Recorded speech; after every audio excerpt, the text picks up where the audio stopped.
dia, pessoal. Essa é a nossa aula número 19 de Geografia, começando aí o caderno 2 já, tá? Que é o caderno referente à matéria aí que vai entrar no segundo bimestre, tá bom? A primeira aula de Geografia desse bimestre nos fala sobre a estrutura geológica, tá bom? Então, como sempre, né, depois que a gente der a aula, espero que você se debruce aí sobre os seus estudos e dê aquela olhada bacana nesse assunto no livro-texto, no caderno do aluno, aula número 19, a estrutura geológica. E depois já vá vendo também as próximas aulas, as aulas seguintes, tá? Para você, aluno do terceiro ano, essa aula também serve, tá? É a aula número 9, caderno capa número 3, de Geografia do Brasil, né? Geografia do Brasil, tá? Fala sobre estrutura geológica, o professor já falou sobre isso, já. Mas agora nós vamos falar também sobre agentes de relevo, né? Então a aula mais ou menos se repete, aula 9 e aula 10 para o pessoal do terceiro, e aula número 19 para o pessoal do primeiro. Lembrando, então, vale para as duas salas, né? E as duas salas devem fazer basicamente a mesma coisa, né? Depois de assistir a aula com atenção, ler o texto teórico, resumir o texto teórico, na sequência, fazer os exercícios do caderno do aluno, da apostila capa número 3, e também os exercícios do caderno de exercícios, tá? Vejam lá. Para a gente começar, então, nós temos aqui, não é, a nossa coluna geológica, no caso, uma espiral geológica, né? Então, lá embaixo, o mais antigo, aqui na frente, aqui em cima, o mais recente, tá? Vimos isso já em aulas anteriores, né?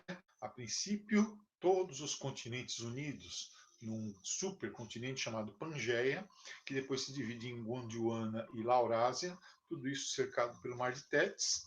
Quem descobre isso é o Alfred Wegener, né? O Alfred Wegener, que nos dá essa ideia aí, né, de uma evolução da enfim, né, da separação dos continentes até formar os continentes no seu momento atual. Né? Ele prova isso através da morfologia dos lugares, quer dizer, como é o ambiente dos dois lugares, naquela mesma etapa, né, em que os dois estavam supostamente encaixados, argumentos geológicos, né, que são as áreas de mineração, as áreas de terreno, argumentos paleontológicos, né, que é o mesmo pólen dos dois lados, no tempo que estava encaixado na mesma época, na mesma camada, né, também fósseis iguais, vegetação fóssil igual. E, finalmente, elementos paleoclimáticos, né, o mesmo tipo de clima, na mesma época, dos dois lados encaixados. Então, mais prova do que isso é impossível, né? O Wegener, então, consegue comprovar essa tese, né? Como se fosse um grande quebra-cabeças aí dos continentes. Tá? Bem, mas se os continentes se movem, né? Olha o Alfred Wegener, olha ele, né? Se os continentes estão se movendo, evidentemente, eles estão se movendo sobre alguma coisa, que são as placas tectônicas, né? Olha os argumentos paleontológicos, né? O mesmo tipo de fóssil dos dois lados, né? Restos de fósseis de répteis dos dois lados, né? Sinogatos dos dois lados, olha aqui, tá? Então, em diferentes lugares você encontra na mesma camada fósseis iguais. Bom, eles estão se deslocando em cima de placas, né? Que são essas tais placas tectônicas ou placas litosféricas. Então, a litosfera é a crosta, nós já vimos isso em aula passada, e a astenosfera é a área da lava. Ó, então, a crosta oceânica, aqui embaixo, né, a litosfera embaixo da crosta oceânica, uma fossa, aqui em cima a crosta continental, aonde está acontecendo o movimento.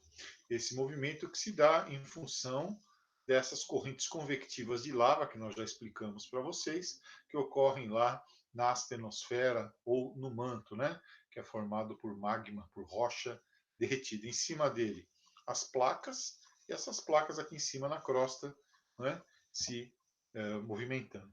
Olha, várias placas tectônicas, né, ao redor do mundo. O Brasil, felizmente, está aqui no meio de uma placa tectônica, né? Então nada atinge o Brasil em termos de tectonismo, graças a Deus. Só faltava ter terremoto, né? Então, olha aí, coloquei aqui uma animaçãozinha, um gifzinho para você ver, né? Então, nós vamos tendo isso aqui acontece no fundo do Oceano Atlântico, ó. A formação da Cordilheira Mesoatlântica, né? As correntes convectivas com aqui em cima, olha aqui, aqui em cima nós temos a formação aí de dobramentos, falhamentos, etc. Se você se lembra, nós temos 3 tipos de movimentos para as placas, lembra? Movimentos convergentes, divergentes, tangenciais ou transformantes, tá? Então, no limite divergente, as placas se afastam, dando origem a rift valleys, a fossas. Nos limites convergentes, ou elas se quebram ou elas se dobram. E nos limites transformantes, tangenciais, elas se esfregam, né? Elas se atritam, provocando terríveis terremotos, né? Tá? No final das contas, nós chegamos aí aos que são os agentes diastróficos, né? Os agentes que provocam movimento de rochas, né? Eles podem ser epirogênicos ou orogênicos. Os epirogênicos são os movimentos da crosta que acontecem de fora para dentro, né? São os chamados agentes exógenos, e os orogênicos são os movimentos endógenos que acontecem de dentro para fora da crosta terrestre. Um deles é o tectonismo, né? O tectonismo vai provocando aí então a deformação ou a fratura das rochas e provocando o aparecimento de cadeias montanhosas ou edifícios vulcânicos, tá? Já os movimentos epirogênicos são os movimentos escultores de relevo que atuam de fora para dentro, desgastando, achatando o relevo, provocando transporte e sedimentação de material, tá? Epirogênicos ou epirogenéticos, né? Abrasões marinhas, tá? Recuo dos oceanos em função de elevação de áreas, né? Ou em função também de eras glaciais, tá? Vamos ver aqui. Ó.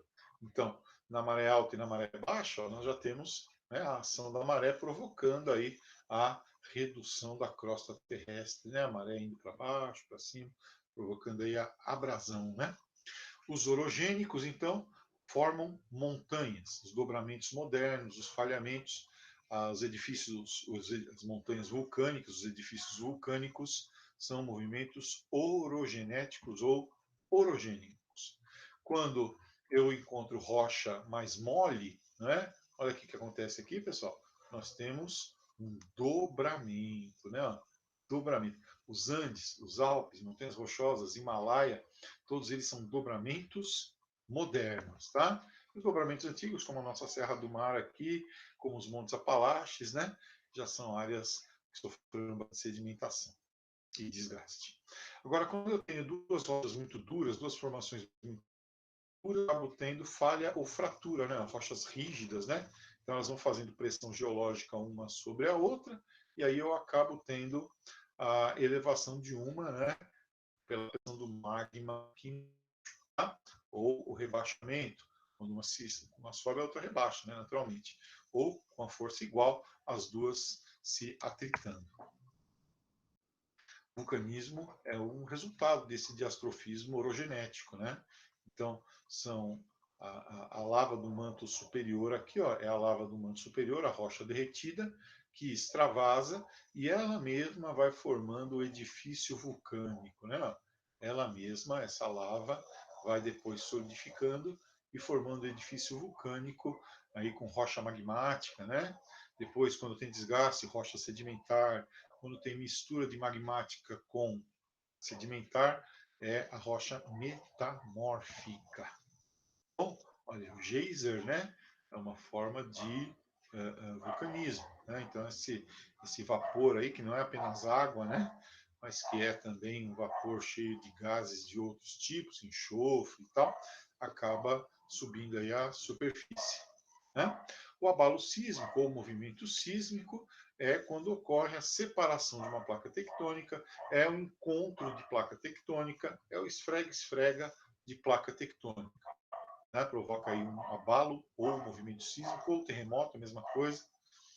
E esse tipo de movimento ele pode provocar o aparecimento de rift valleys, como nós já dissemos aqui, né? Então, a zona em que as placas se tocam é o chamado hipocentro, aonde essa energia se manifesta é o epicentro, né? Ok, então aqui um terremoto, olha aqui o resultado, né? Então, você tem que adaptar a arquitetura para poder resistir a esse terremoto, enfim, né? Esse tipo de movimento.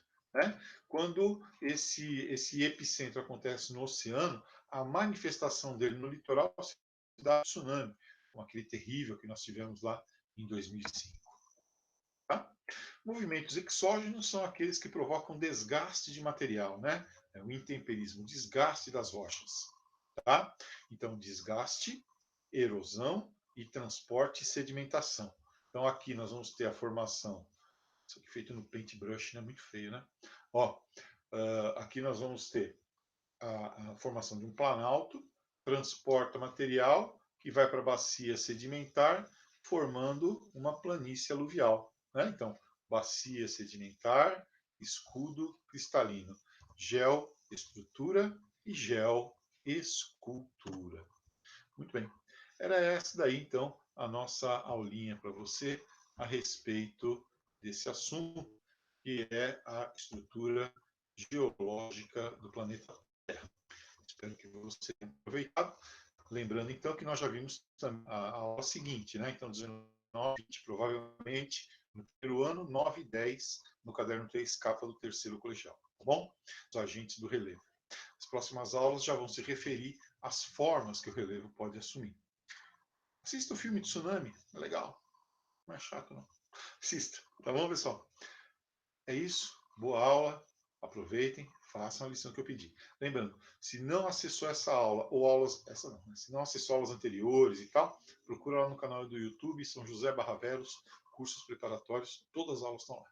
Um abraço, até mais.